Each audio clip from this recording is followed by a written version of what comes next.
Sağlam təhsildə, sağlam radiodan hər birinizi salamlayırıq, əziz dinləyicilərimiz. Bu arada su çərşənbəniz mübarək. Artıq Novruz çərşənbələrinə bugündən start veririk və inşallah hər birinizin evinə huzur, sağlıq və ən əsası da ruzu bərəkət gətirsin. Və təbii ki, bugün də proqramımızda maraqlı bir qonaqlarla sizi tanış edəcəm. Təhsildən danışacağıq, valideyn, müəllim münasibətindən, psixoloq münasibətindən və ümumiyyətlə müəllim, psixoloq və valideyn tandemindən danışacağıq. Hansı ki, bu da uşaqların inkişafına birbaşa olaraq təsir göstərir.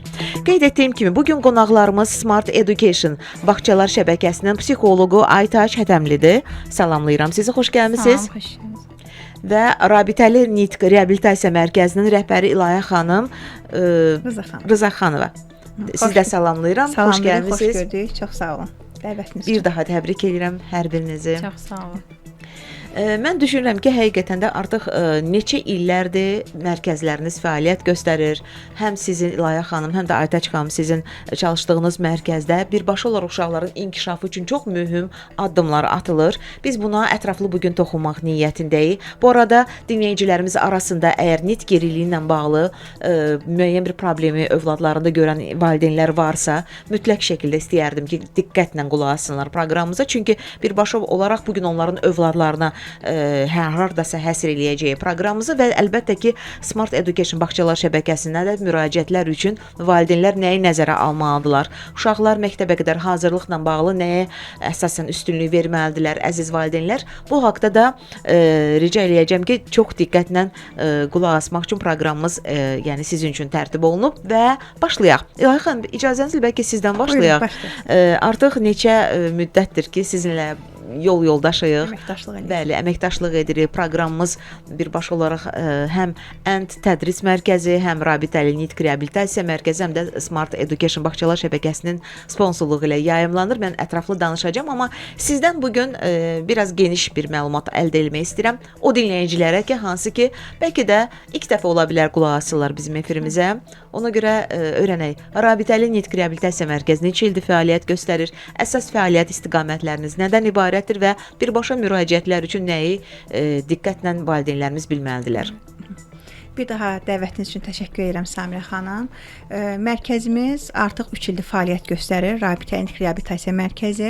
Mərkəzimiz xüsusi qayğıya ehtiyacı olan uşaqların reabilitasiyası üçün, həmçinin də tipik uşaqların problemlərinə uyğun olaraq reabilitasiya prosesləri mərkəzimizdə həyata keçirilir.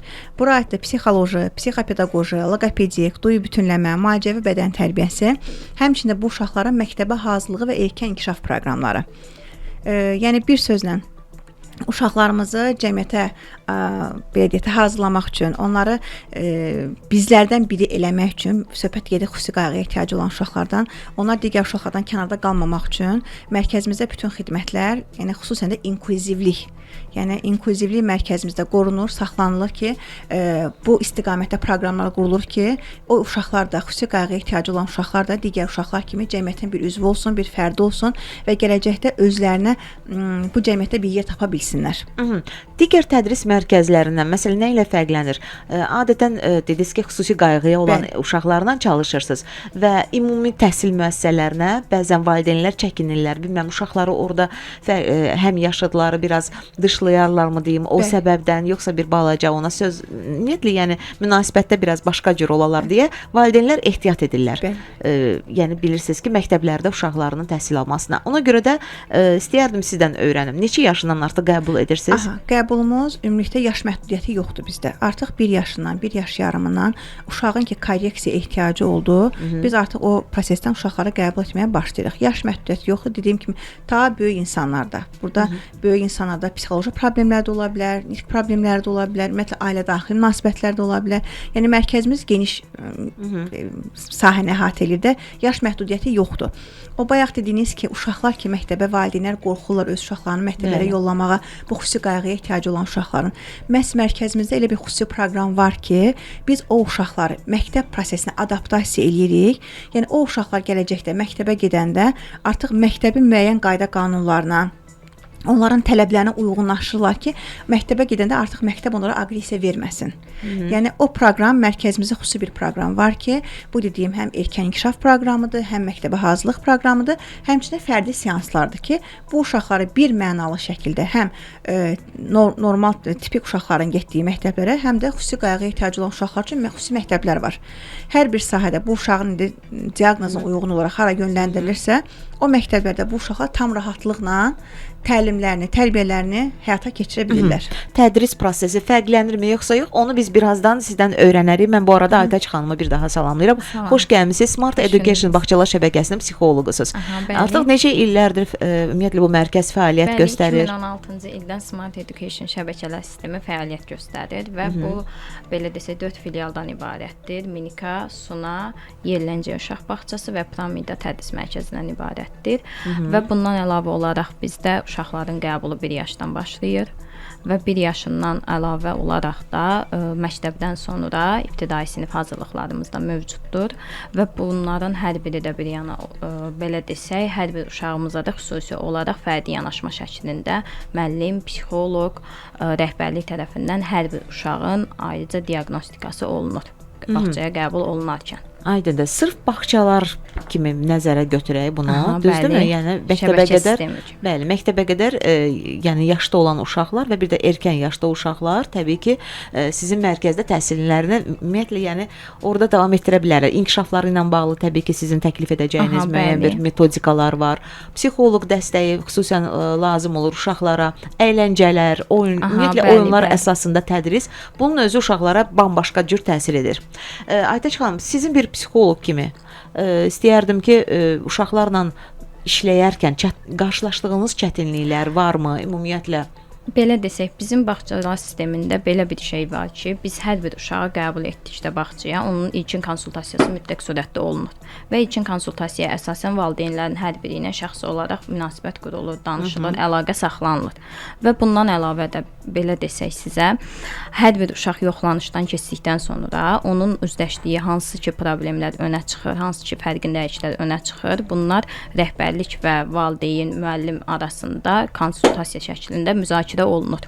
Elə onu soruşmaq istəyirəm. Məsələn, valideynlərlə uşaqların inkişafında birbaşa olaraq psixoloqun nə kimi belə desək, psixoloq bağçadan əlavə olaraq uşaqların evdə olan münasibətini valideynlərdən öyrənir və buna əsasən də belə desək, uşaqlarla düzgün ünsiyyət qurma bacarığını, sosial inkişafını, emosional inkişafını düzənləyə bilirlər.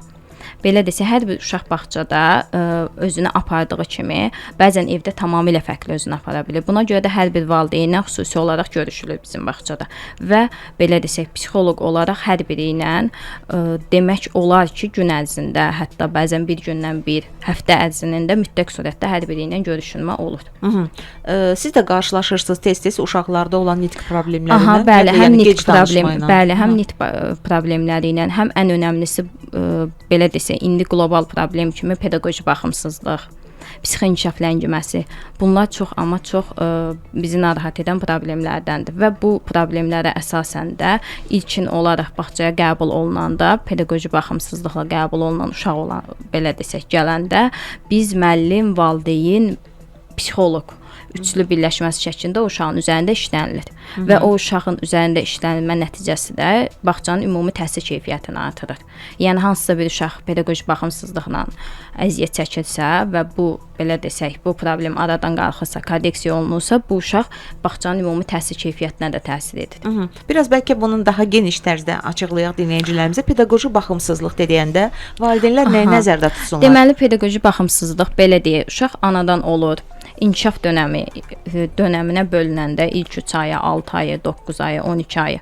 Belə desək, 12 aydan sonra, yəni 1 yaşından sonra da uşaqlarda pedaqoji baxımsızlıq daha çox önə çıxır. Niyə? Çünki uşaq belə desək, hansısa bir səsləri və yaxud da ki, hansısa bir duyğusal olaraq bağları demək olar ki, valideyndən çox az səviyyəyə enir. Bunun da ən böyük səbəblərindən biri televizordur. Yəni, uşaq 1 yaşından ancaq televizor, ancaq planşet, belə desək, telefon, bu şeylərə bağlı olaraq böyüdüyü üçün pedaqoji baxımsızlıqdır, əqli gerilikdir, nitq geriliyi də ən önəmlisi faktorlardan biri də budur ki, nitq geriliyi. Demək olar ki, indiki bəzi uşaqlarımızda daha çox qlobal problem kimi yenə deyirəm, nitq geriliyi də var. Demək olar ki, təqlidlər də yoxdur uşaqlarımızın. Çünki sadəcə olaraq otururlar bir nöqtəyə diqqət göstərərək və bu da gətirir ən önəmli davranış pozuntularına da gətirib çıxara bilir. Davranış pozuntularından əlavə olaraq nitq geriliyi və psixi geriliyə də gətirib çıxara bilir. Təbii ki, siz öz növbənizdə bir psixoloq olaraq çalışırsınız belə uşaqlarla, amma bəli. daha çox uşaqlar müəllimlərlə, pedaqoqlarla günlərini keçirdiklərinə görə müəllimlərin ümumiyyətlə təcrübələri mi deyim, psixoloji bir bilikləri imkan verirmi onlardan bəli, bax bu işləməyə? Belə desək, bağçada psixoloqun rolundan danışsaq, psixoloq bağçada ən önəmlisi müəllimlə bir yerdə əməkdaş olmalıdır. Çünki müəllimlər uşağın hər bir anını izləyir və hər bir anını, hər bir inkişaf prosesini izləyirlər qrupda. Və hər bir müəllim də, mən həmişə bunu demişəm, öz qrupunun uşağının psixoloqudur. Həm psixoloqudur, həm pedaqoqudur.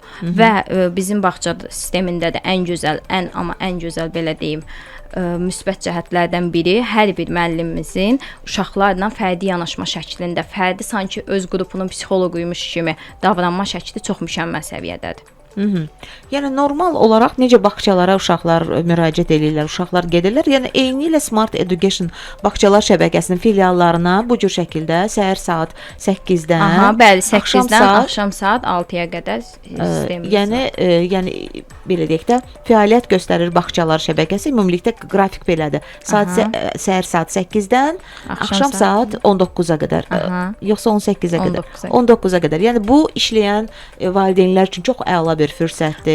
Bəli, və ən önəmlisi də işləyən valideynlər üçün əla bir fürsət olmasından da bir kənara, uşaqlar bağçada inkişaf üçün də çox önəmli bir faktordur. Belə deyim, bağçaya getməyən uşaqla bağçaya gedən uşaq arasında məktəb dönəmində çox böyük fərqlər olur. Çünki belə deyim, həm adaptasiya cəhətdən, həm sosiallaşma cəhətdən bizim bağçaların ən önəmli belə deyim, müsbət cəhətlərindən biri də uşaqların sosiallaşmasıdır və emosional inkişafıdır. Bizdə hər bir uşağa fərdi yanaşma şəklində olduğu üçün emosional inkişafı, sosiallaşması da çox gözəl, mükəmməl şəkildə formalaşır. Hətta bizdə belə uşaqlarımız var ki, məktəbə gedirlər və məktəbdən sonra da belə deyim, əvvəl bizim bağçanın uşağı olublar, sonra da məktəbə başlayıblar və məktəbdən sonra da ibtidai sinif hazırlığına da yenə də öz bağçamıza müraciət edirlər. Və bunlara da əlavə olaraq belə deyim, və bunlara da əlavə olaraq psixoloq dəstəyi də, loqoped dəstəyi də əgər ehtiyac varsa, əgər valideyn nəsə bir loqopedik hansısa hərfdə belə deyim də qoyuluşunda bir problem yaşayırsa, həmin anda müraciət olunur. Məktəbə gedən uşaqları da gəlin bunu da bir xatırladaq ki, yəni xüsusi avtobuslarla həmin uşaqlar məktəbə gedir və yenidən bağçaya qayıdıb öz dərs proseslərini, dərs hazırlıqlarını, məşğələlərini belə deyək də sizin müəllimlərin, pedaqoqların sayəsində, yəni çox asanlıqla, rahatlıqla yəni həyata keçirirlər və həqiqətən də evdə heç hazırlaşmağa da ehtiyac qalmır uşağın. Adətən hansı ki valideynlər deyir. Evdə sadəcə valideynlə emosional bağlılığına ehtiyac qalır. Bəli. Bir də valideyn təbii ki nəzarət eləməlidir ki, hansı məsələn dərs ləvazimatları hər şey yerindədir, ümumiyyətlə yenə də bir özət keçməlidir. Yəni dərsin hazırlıqlar nə səviyyədədir? Əlbəttə.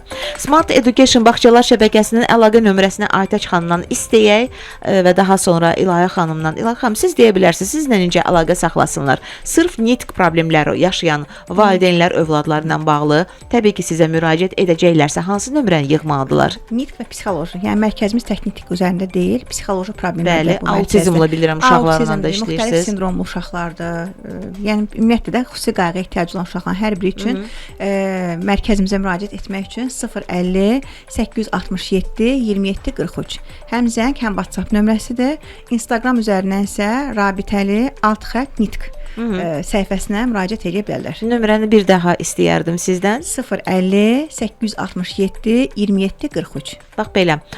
Siz də deyə bilərsiniz Aytaç xanım. Bizdə belə desək, Instagram səhifəmiz Smart _bağçalar şəbəkəsi. Əlaqə nömrələrimiz isə 050 988 30 62-dir. 050 988 30 62. 30 62. Belə. Söhbətimizi davam etdirəcəyik əlbəttə. Mən sizə xatırladıram ki, əgər siz də proqramımızı indi hal-hazırda qulaq asırsınızsa, Rabitəli Nitq Reabilitasiya Mərkəzi və eyni zamanda Smart Education Bağçalar şəbəkəsi bu gün qonaqdır bizdə və proqramımızın sponsorlarıdır və təbii ki, İlahi xanım da vurğuladı, həm nitq ilə bağlı, həm də psixoloji problemlərlə bağlı müraciət eləyə bilərsiniz. Məsələn, autizmli uşaqlar olsun, hiperaktiv uşaqlar olsun, onların da davranışlarında bəzən qeyri-adiliklər nəzərə çarpır. Amma bunlar hamısı korreksiya olunur. Necə olunur? İndi birazdan bu haqda bizə məlumat verəcək İlahi xanım. Amma o ki qaldı, əziz valideynlər, uşaqlarınızı etibar edəcəyiniz bağça axtarırsınızsa, Smart Education Bağçalar şəbəkəsinin filiallarına müraciət eləyə bilərsiniz. Əraziyə bağlıdır. Mən birazdan bu haqda daha geniş şəkildə sizə məlumat verəcəm. Qısa bir aradan sonra söhbətimiz davam edəcək.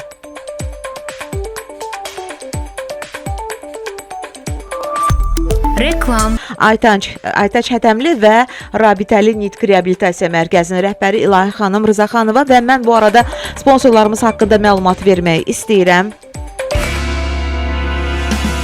Həftəmizin ilk iş günündən bizə qoşulan ENT tədris mərkəzi oldu və Azərbaycanda innovativ metodlarla beynəlxalq təhsil imkanları təqdim edir. Mərkəz beynəlxalq sertifikatlı ingilis dili kursları, riyaziyyat, İKT, müasir tədris metodları və müəllim hazırlığı proqramları ilə tanınır. ENT regionda metodik təlimlərdə praktiki İKT tədrisində proqrama daxil etmiş tək beynəlxalq TEFL təlim institutu mərkəzidir və bu bir təlimdə 2 və daha çox sayədə bilik almaq imkanı verir. Təlimlərin sonunda iştirakçılara beynəlxalq TEFL təlim institutunun New York baş ofisi tərəfindən təsdiq edilmiş sertifikat veriləcək. Bu sizin professional inkişafınızı artırmaq üçün əla bir fürsətdir. Qeydiyyat və əlaqə üçün nömrə deyirəm. Zəhmət olmasa bu nömrə ilə əlaqə saxlayın. 050 312 13 43. Ünvan Çinar Park Biznes Mərkəzi, Instagram səhifələri də var. @education.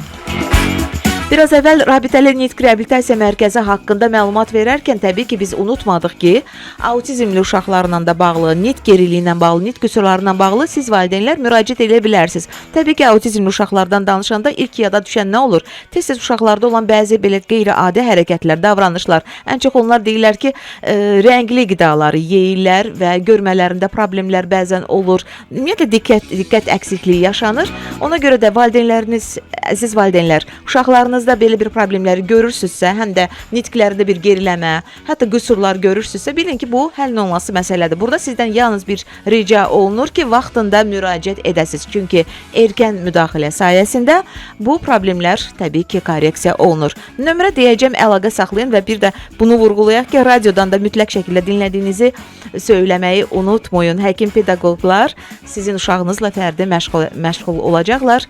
050 867 27 43 nömrəsi ilə əlaqə saxlamağınız lazımdır. 050 867 27 43.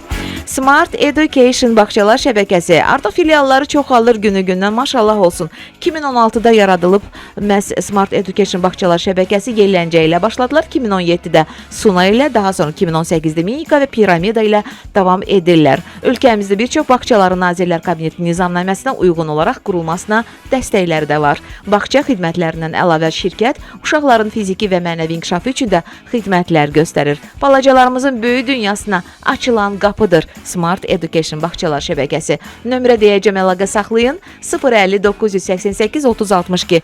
İşləyən xanımlar, uşaqlarınızı çox rahatlıqla etibar edə bilərsiniz bu bağçalar şəbəkəsinə. Hal-hazırda isə söhbətimizi davam etdiririk Aytaç xanımla. Aytaç xanım, sizin haqqınızda, ümumiyyətlə mərkəz haqqında biz məlumat verdik. İndi istəyirəm ki, bir balaca bu psixoloq kimi fəaliyyətinizə də toxunaq. Neçə ildir artıq bu sahədəsiz? Artıq 3 ildir ki, bu sahədəyəm. Smart Education şəbəkəsində də 1 ildir ki, fəaliyyət göstərirəm. Aha. Baxın, biz söylədik əslində, danışdıq valideynlərin bəzi davranışlarından, düzgün olmayan davranışlardan, hansı ki, uşaqların inkişafına təsir göstərir. Həm psixoloji, həm də təbii ki, digər sahələrdə. Sizdən öyrənmək istəyirəm, ən çox valideynlərin etdikləri səhvlər nədən ibarətdir? Məsələn, ən çox valideynlərin etdiyi səhvlər, ən çox aldığım suallardan biri budur ki, uşaq bağçada əylənir, deyir, gülür, amma məni görəndə gəlir məni götürməyə, yəni mən gəlirəm uşağı götürməyə, məni görən kimi başlayır ağlamağa. Bunun səbəbi nədir? Bunun səbəbi ən önəmlisi budur ki, uşaq bağlı olduğu bir emosional cəhətdən, yəni valideyn anaya bağlılığından uzaqlaşaraq bir gün axşama qədər fərqli bir insana bağlanaraq bağçada olur.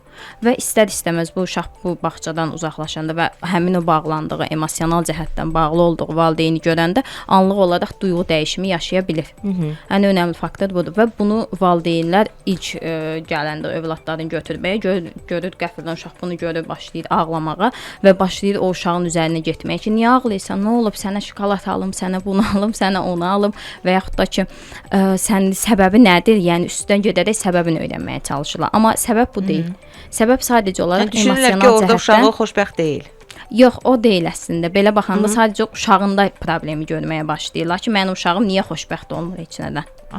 Bu səbəbi gətirirlər daha çox sitat olaraq və mən başa salmağa çalışmışam ki, hər zaman valideynləri seminarlarda, təlimlərdə, bağçamızda, görüşlərdə ən önəmli faktor budur ki, sadəcə olaraq emosional cəhətdən belə desək, bağlandığı bir yerdən uzaqlaşır uşaq.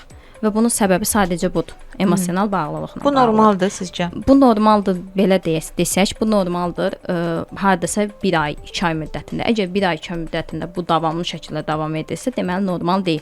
Və bu 1 ay, 2 ay müddətində də valideynlərə ən önəmli düşən rol budur ki, uşağın gəlib bağçadan götürəndə ona o sualları vermək, yəni sadəcə olaraq sarılmaları, onu sadəcə olaraq dinləməyə çalışması, yəni uşaq fikrini ifadə edə bilmədiyi təqdirdə və yaxud da ki, emosional cəhətdən o bağlılığı hiss etmədiyi təqdirdə aqressiya səviyyəsi artır və aqressiya səviyyəsi artdığı müddətcə də diqqəti davranışında problemlər yaranır. Mən belə görürəm İlahiyə xanımın da deyəcəkləri var. Sizdə də olur belə valideynlər? Valideynlərin buraxdığı səhvlərdən biraz mən başqa yöndən danışmaq istəyirəm. Öz sahəmiz üzrə. Aytaç xanım bağça sahəsindədir, mən öz sahəmiz üzrə. Son dönəmlər biz uşaqları qəbula alarkən, müayinə edərkən baxırıq ki, bayaq psixoloqun dediyi kimi pedaqoji baxımsızlıq çox baş alıbdı. Və bu pedaqoji baxımsızlıq müxtəlif istiqamətdə, həm hiperqəyyumluq, həm də hipoqəyyumluq. Yəni bəzən valideynlər var ki, öz uşaqlarını çox belə deyək, qoruyurlar, onlara aşırı qorumada verilir ki, uşağa özünü inkişaf etməyə icazə vermirlər. Hətta bayaqlarım gülmə şəkər deyirlər. Bəli. Yəni uşağın bir inkişaf dönəmi var. 0-3 ay, 3-6 ay, 6-9 ay və 9-12 ay. Ən belə bizim vacib dönəmlərdir ki, bəzən bu sensomotor inkişaf biz deyirik buna. Valideynlər bunu boş buraxırlar. Elementar o günlərin müayinəyə bir uşaq gəlib, biz müayinədə verdiyimiz suallardan biri odur ki, uşaq iməkləyibmi, iməkləyən dönəmi keçibmi? Bəzən valideyn heç onun fərqinə varmır ki, ola bilər iməkləyib yadımdan çıxıbdır və yaxud da bəziləri deyir ki, iməkləmə dönəmində qoymadım uşağı iməkləsin ki, yerdə gəzəcək, soyuq olacaq, nəyisə götürüb ağzına aparacaq. Amma iməkləmə dönəminin belə uşağın inkişafında, gələcək psixoloji inkişafında, nitq inkişafında o qədər böyük əhəmiyyəti var ki, bəli. Yəni iməkləmə dönəmini keçməyən bir uşağın gələcəkdə oxuma yazma problemi olmağı daha çoxdur. Davranış problemi olmağı daha çoxdur. Çünki nə üçün də onun elmi əsasına bir izah verim mən tamaşaçılara da ki, yıxıla öyrənirlər o məsələ. Bəli, həm də o pozanı alanda, o iməkləmə pozasını alanda uşağın alın payı ilə beyin arasında bir maddə var. Yəni uşaq o iməkləmə pozasını alanda o alın payı ilə beyin arasında dəyir bir-birinə o maddənin hesabına. Uşaq orada artıq inkişaf eləməyə başlayır. Psixoloji olaraq, pedaqoji olaraq uşaq inkişaf eləməyə başlayır. Yəni o mayenin hesabına beyin gəlir, alın payına dəyir qayda o pozanın hesabınadır. Yəni bu uşaqlar artıq məktəb dövrünə gələndə və yaxud da nitq inkişaf dönəminə gələndə bu dönəmi çox rahat, sağlam şəkildə adlaya bilirlər. Hansı ki, biz uşaqlar gəlir oxuma yazma problemində və yaxud da diqqət əskiliyi hiperaktivlik sindromu olan uşaqlara verəcəyimiz birinci suallardan biri odur ki, uşağınız iməkləyibmi? Ya deyirlər ki, dediyim kimi, qoymamışıq və yaxud da ki, yadımızda deyil. Çox az dönəm keçib. Artıq biz burada məcburuq ki, təlimlərlə, duyub bitirmə mütəxəssisimizlə, müalicə bədən tərbiyəsi mütəxəssisimiz süni şəkildə o prosesi biz başlayırıq iməkləmə prosesini həyata keçirməyə ki, o prosesi belə deyək, süni şəkildə də olsa belə bir var, təbii olanda valideyn bu dönəmi dayandırıbdır. Artıq o prosesi biz yaradırıq ki, uşaq artıq beyni inkişaf eləməyə başlasın.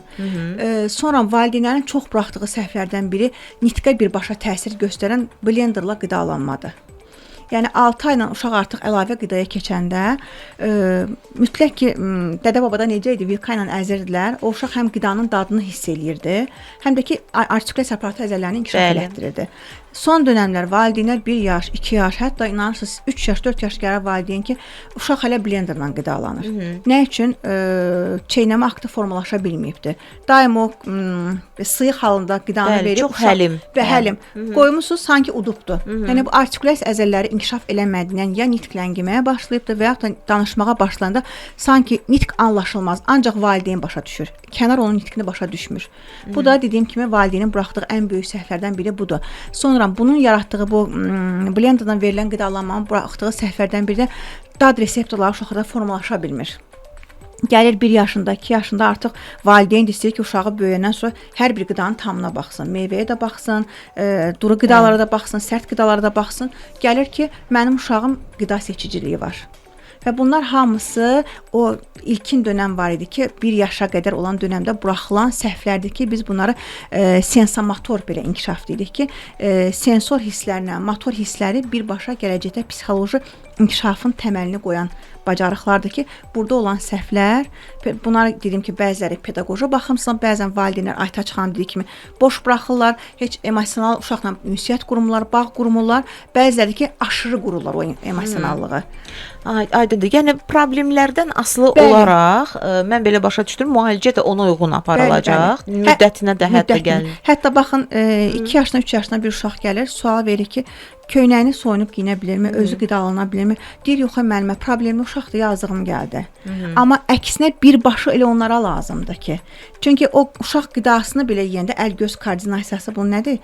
Diqqətini toplamağa bir köməkdir. Əllə göz arasına koordinasiya verir, motorikasının inkişafıdır, geyinmə, düymələmədir. Bunlar tipik uşağa lazım olur kimi, atipik, yəni problemli uşağa xüsusi lazımdır. Bu bunun belə təbii təlimidir. Onda belə çıxır ki, İlahi xanım, siz yəni uşaq gəlib çatıb 3-4 yaşına, hətta 5 yaşına, siz belə çıxır ki, sıfırdan başlamalı olursunuz o uşaqla. Bir növ özünüz elə bir ki, böyütmək kimi də, yəni yeməyindən tutmuş. Müayinə şəraitinə baxırıq ki, harda boşluğumuz var. Xüsusi testlərlə müayinə edirik və o müayinədə harda boşluq varsa, tutaq ki, ola bilər ki, 1 yaşa qədər hər şey normal gəlibdir. 1 yaşda Aytaç xanım da məni dəstəkləyər psixoloqumuz ki, son dönəmlər reaktiv bağlanma pozuntusu daha çoxalıbdır. Valideynlər uşağı körpə yaşından qoyurlar ya dayıların yanında, ya nənənin, ya babanın yanında, kiminsə yanında qoyurlar, gedirlər işə və ana ilə uşaq arasında o reaktiv bağlar pozulur. Bayaq da söylədi Aytaç xanım dediyi sözə gəlir. Demək ki, bilirsiniz necədir? Bəzən işləyən xanımların və yaxud da ki, belə deyək də, bəylərin başqa şansları olmur, çünki çalışırlar. 1 yaşından deyirsiniz ki, yəni tez olmamaq şərti ilə deyirsiniz. Ən idealı 3 yaşa qədər uşaq ana qucağında olmalıdır. Uşaq ana ilə birbaşa ünsiyyətdə olmalıdır. Çünki bunu mənim 15 illik stajım göstərdi ki, həqiqətən də ananın verdiyi ilkin məktəbi heç bir pedaqoq verə bilmir. Mən başa düşürəm. Yəni valideynlər heç kəs deyir o xoşbəxtçiliyindən getmir də, yəni çalışmır.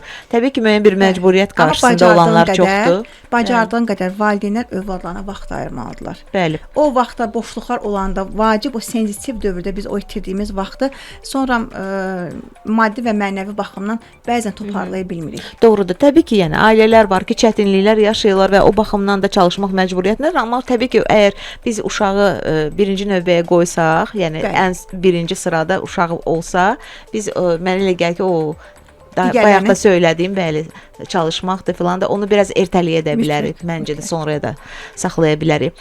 Söhbətimizi davam etdirəcəyik. Valideyn uşaq münasibətindən hardasa danışdıq, amma indi istəyirəm ki, müəllim uşaq münasibəti haqqında bizim bugünkü psixoloqumuz Smart Education Bağçalar şəbəkəsinin psixoloqu Aytaç xanım məlumat versin. Yaxşı, müəllimlərin ümumiyyətlə uşaqlarla işləməsi necə olur? Hər bir uşaq çünki fərdidir və hər biri də bir müxtəlif ailələrdən gəlir, bambaşqa bir tərbiyənin görmüş uşaqlar olur. Bayaq da vurğuladığım kimi, hər bir müəllim öz qrupunun, bağça müəllimlərindən söhbət gedir, öz qrupunun, belə desək, öz şəxsi psixoloqudur. Hər bir uşağının öz qrupunda olan hər bir uşağının fərdi olaraq psixoloqudur sanki. Çünki o uşağın bütün, belə desək, minim addımından tutmuş, belə desək, onun yemə formasına, onun anlama qavramasına, onun diqqətinə, onun motor bacarıqlarına qədər o müəlliməyə aiddir. Yəni o müəllimə nə dərəcədə o uşaqla maraqlansa, o uşaqda da o dərəcədə, belə desək, sürətli inkişafı görmək olur. Və bundan əlavə olaraq ən önəmlisi müəllimlərdən də əlavə valideynlərin elədiyi səhvlər var ki, davam etdirirsiniz onu. Aha, deyil. Pedaqoq olaraq müəllimin keçdiyi hansısa bir məşğələni valideynlər evdə davam elətdirmir. Məsələn, bu gün hansısa müəllim keçdi, məsələn, diqqəti ilə bağlı bir oyun təşkil etdik qrupda. Və bu diqqəti ilə bağlı oyunu valideyn axşam gəlib uşağın götürəndə evdə davam etdirmir. Evdə onu təkan verəsə heç bir şey etmir. Həftə sonları həmçinin sanki 5 günlük müəllimin əziyyəti o 6 bazar həftə sonları hədər olur. Çünki bizim bəzi valideynlərimiz üçün övladları ilə vaxt keçirmirlər. Demək olar ki.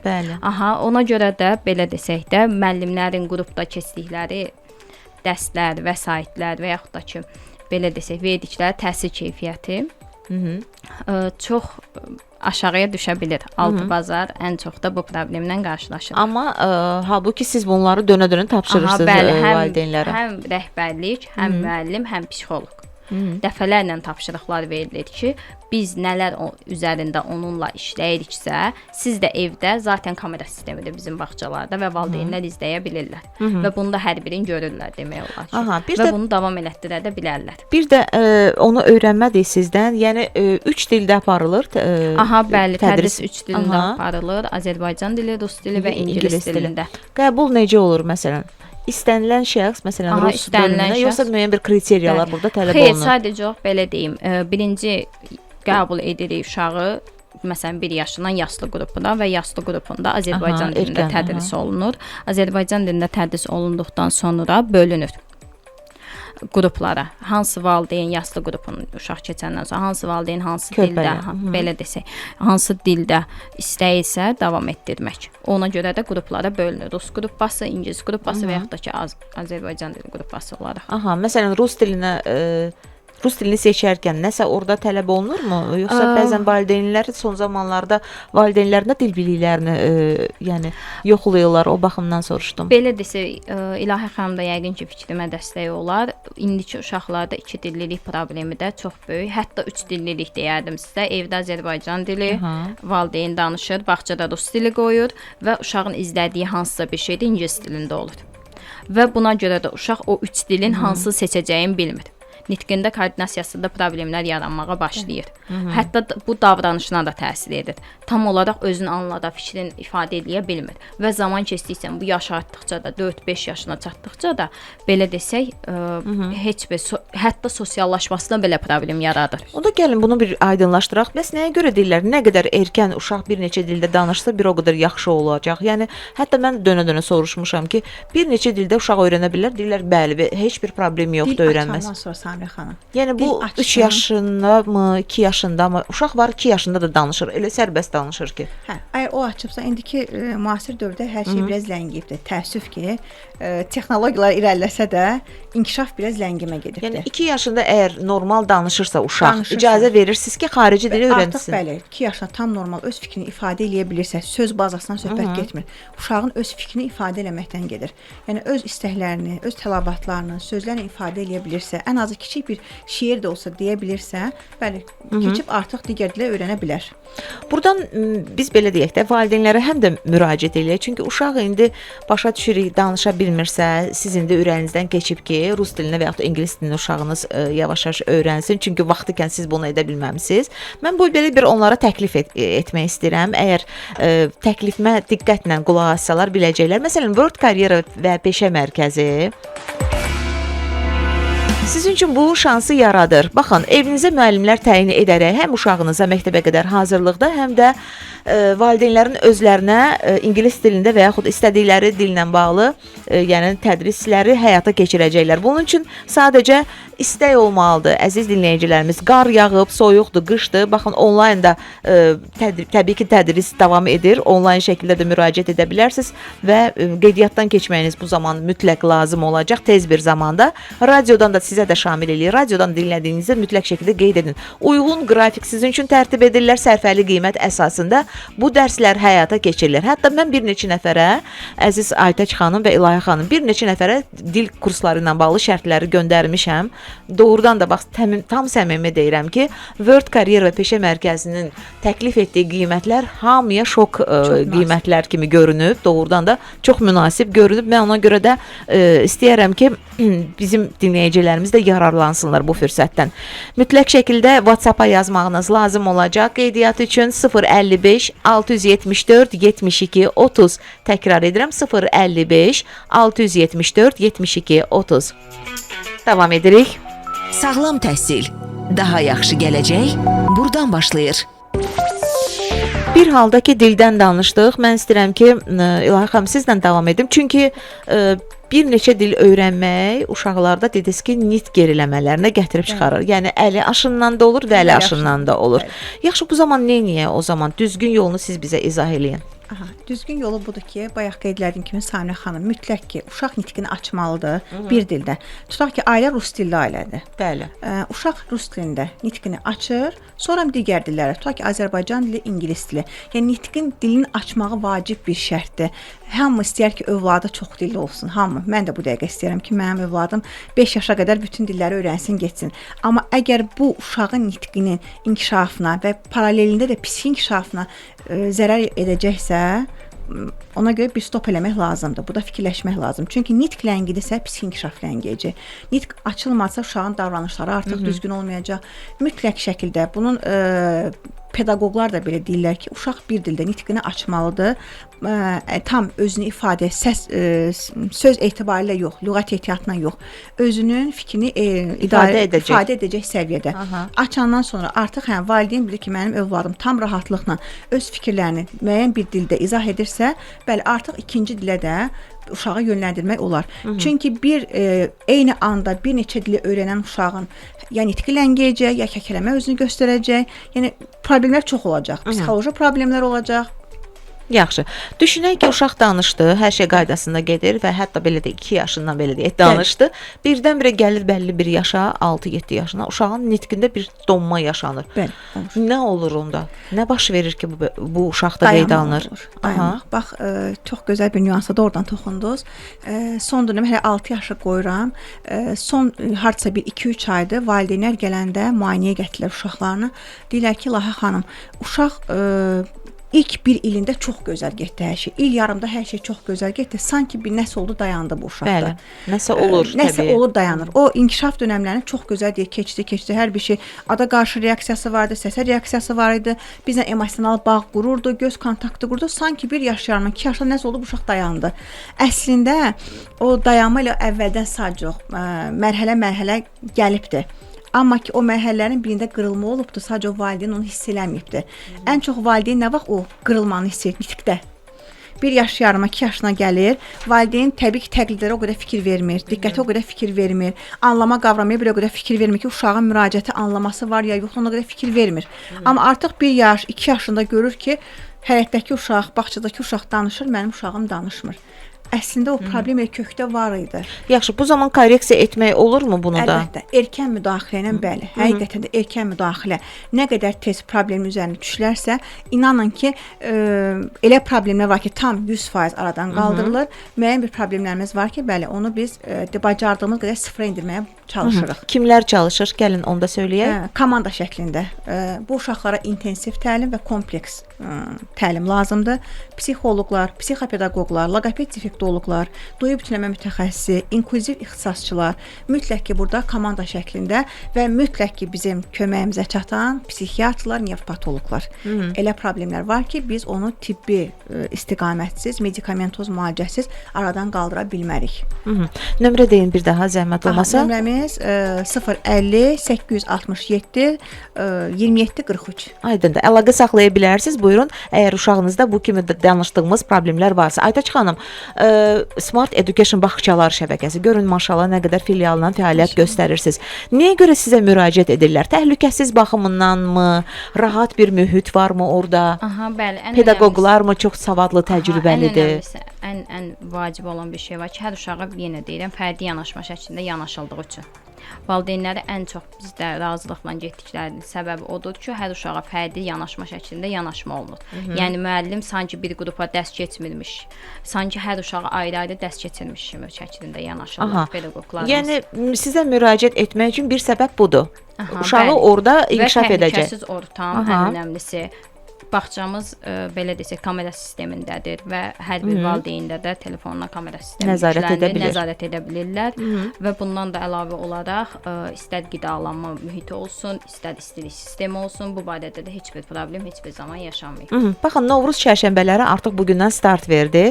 Sizdə ümumiyyətlə olurmu bir əyləncələr keçirirsinizmi? Bayram tədbirlərinə hazırlıqlar? Bəli, hər bir bayram özünün belə desək xüsusi adət-ənənəsi ilə, milli dəyərləri ilə keçirilmək olur bizim bağçada da. Əməlli hazırlaşırsınız hər şey qaydasında. Hətta belə desək, atributlar falan belə. Hə, məsələn Novruz bayramına hətta bir ay öncədən uşaqlar şeirlər öyrənirlər, rəqslər öyrənirlər, yəni əyləncəli oyunlarla maraqlı bir şəkildə inkişaflarına dəstək olur. Əla. O zaman müraciət eləyə bilərsiniz Smart Education bağçaları şəbəkəsinə. Nömrə deyəcəm, qeyd edin. Bəlkə siz deyəsiniz nömrəni? 050 988 30 62.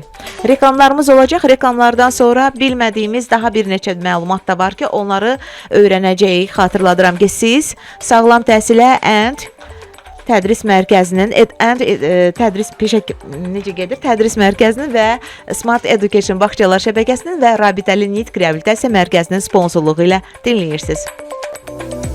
Vacib bir məqamlar da var, vaxt da çox azdır. İstəyirəm ki, amma bu sualları mütləq səsləndirim. Çünki İlahi xanım, bildiyim qədərilə, yəni müalicəyə başlayıb, terapiyalara başlayıb bu nitq problemlərinin üzərində işləyirsiniz. Bəzən yay fəslinə də təsadüf eləyir. Halbuki siz yayda da fəaliyyətinizi davam etdirirsiniz. Olurmu ki, məsələn, yayda valideyn müəyyən bir səbəblərdən, nə bilim, istirahət səbəbindən bu terapiyanı, bu məşqləri yarımçıq qoyur. Əslində bu uşağın belə deyək də inkişafı baxımından düzgün deyil də mən bildiyim qədərilə. Yox, çünki gəlib məşqlərin ən qəşəng vaxtında. Bəli. Bax, yenə də çox gözəl məqam. Səhvlərdən danışanda bir də bunu vurğulayaq ki, valideynlərin ən çox səhvləri bax budur ki, müəyyən bir terapiyaya gəlirlər, olmasın 2 ay. Olsun tutaq ki, bir sentyabrda başlamışıq terapiyalara, müəyyən bir addım, 2 addım qabağa gəlmişik. Valideyn artıq bunu nəticə kimi görür, dayandırır. Və amma o demək deyil ki, bu nəticədir. Bu bizim bazamızdır. Bu bazanın üzərində yavaş-yavaş biz digər bacarıqları formalaşdıracağıq. Ona görə də valideynlərdən bir sözüm buradan çatdırmaq istəyirəm ki, səbirli olmaq lazımdır. Terapiyalara mütəxəssis demədikcə dayandırmaq lazım deyil. Yəni əgər dayanıqlı nəticə istəyirsinizsə, onsuz da siz dayandırdınız, 2 ay, 3 aydan sonra geri gəlirsiniz ki, təzədən həmin uşaq həmin vəziyyətə qayıtdı. Bəli. Çünki terapiyalarımız bizim yekunlaşmamışdı və yaxud da qoyduğumuz bacarıqlar tam vərdiş halına formalaşmamışdı. O anda siz səbirsizlənirsiniz, hövsələsizləşirsiniz, dayandırırsınız. Ona görə səbirli olmaq bu bir uzun yoldur, amma uzun yolun sonunda bir xoşbəxtlik var. Gözəl bir nəticə var. Bəli, var, nəticə var. Ona görə səbirlə nəticəni gözləmək lazımdır. Aytaç xanım, eyni vəziyyət sizdə də olur? Bəli, eyni vəziyyət bizim bağçalarda da müşahidə olunur. Ən önəmlisi də bu müşahidə olunur ki, məsələn, uşaqla deyək ki, psixi-inkişaf ləngiməli bir uşaq gəldi, diaqnozdur. Uşaqla işləyirik, həm loqoped, həm mən paralel şəkildə. İşlədik 2 ay, 3 ay müddət keçdi, çox qəşəng nəticələr ortaya çıxdı və uşağın inkişafı birdən-birə sürətlənməyə başladı. Və bu sürətlənən dönəmdə, belə desək, çiçək açan dönəmdə valideyn kəsir. Bütün terapi müddətində kəsir, hətta elə valideynlər olur ki, bəzən bağçaya az-az aparıb gətirməyə həftədə 3 dəfə endirir, 2 dəfə endirir və bu da uşağın inkişafı üçün ümumiyyətlə uşağın o gətirdiyimiz dönəmdən daha da geriyə atır və 2-3 ay belə desə evdə saxlayır. Həmin dönəmə yenidən qayıdırıq, biz sıfıra dönürük və gətirəndə hətta o sıfırdan da mənfiyə doğru getdiyini görə bilirik. Aydındır. Təşəkkür edirəm gəldiyinizə görə, maraqlı söhbətə görə. Təbii ki, işinizdə uğurlar arzulayıram, səbir, dözüm arzulayıram. Bilirəm ki, çox çətin bir işiniz var. Ona görə də, amma valideynlər də sizə həvalə eləyir də uşaqlarını. Özlərinə dəyərli olan nədirsə, onu sizə həvalə eləyir. Çətin olsa da hər bir uşaqdan o nəticəni görəndə o bəs edir. Belə, proqramımız yekunlaşdı. Bir daha xatırladıram. Sağlam Təhsilə siz ANT Tədris Mərkəzinin, Smart Education bağçalar şəbəkəsinin və Rabitəli Nitq Reabilitasiya Mərkəzinin sponsorluğu ilə qulaq asdınız. Sağ olun, salamat qalın. Sabah proqramımız olmayacaq. İnşallah biri gün saat 11-də öz vaxtımızda eşidiləcəyik. Sağ olun, sizinlə Samirə idim.